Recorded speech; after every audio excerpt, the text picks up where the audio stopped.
Eto malupit. After natin i-check kung totoo nga ba na mayroong travel ban si Kabayan. Grabe. Sipin mo yun, ilang araw siyang sobrang stress, sobrang hindi na makatulog daw, hindi na makakain, kahit nga daw uminom ng tubig, di niya na magawa dahil sa sobrang stress. Tapos ngayon, malalaman natin, wala pala siyang travel ban. Ay, nako. Ito talaga mga installment company kuno na to. Alam mo yung gagawin ng lahat para lang takutin kayo. Para lang makuha nila yung para sa kanila. Nakakaawa to si Kabayan kasi isipin mo tumawag sa akin, kuya, hindi na ako makatulog, hindi na ako makakain, kahit uminom ng tubig, kuya, hindi ko na magawa.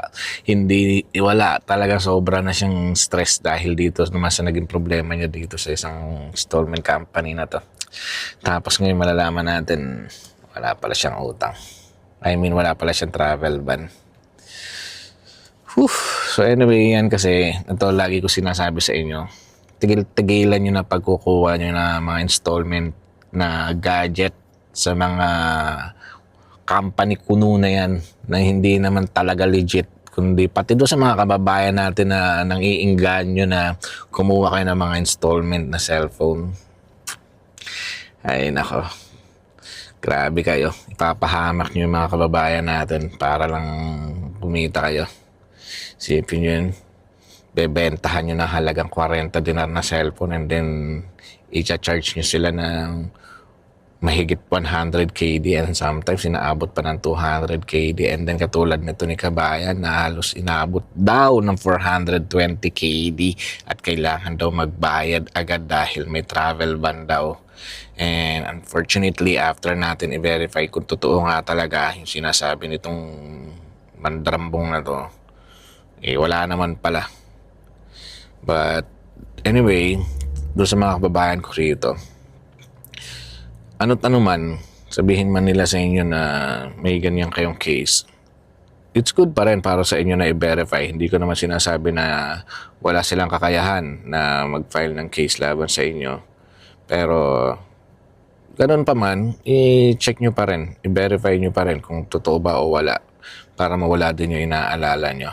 Kaysa magbabayad kayo agad ng ganyang kalaking amount sa mga yan. Tapos yun naman pala wala. Kasi sobrang laki yung hinihingi na yan para doon sa cellphone na kinukuha nyo lang. Sobra yan. Kasi kung tutuusin, bawal yung ganyang interest para sa mga nagpapautang dito sa Kuwait. So, ayan lang. Sabi ko lang sa inyo, it's try na iwasan nyo hanggat maaari talaga na huwag kayong papatol sa mga installment na gadget dito sa Kuwait. Especially makikita nyo lang sa Facebook kahit sabihin yung kababayan natin yung nag-i-encourage sa inyo. Tapos meron pa mga bundle promo. Magsisisi lang kayo. So anyway, doon sa mga kababayan ko rito, Kuwait and outside Kuwait, patuloy kayong mag-iingat, okay? Always keep safe and God bless you all. Love you.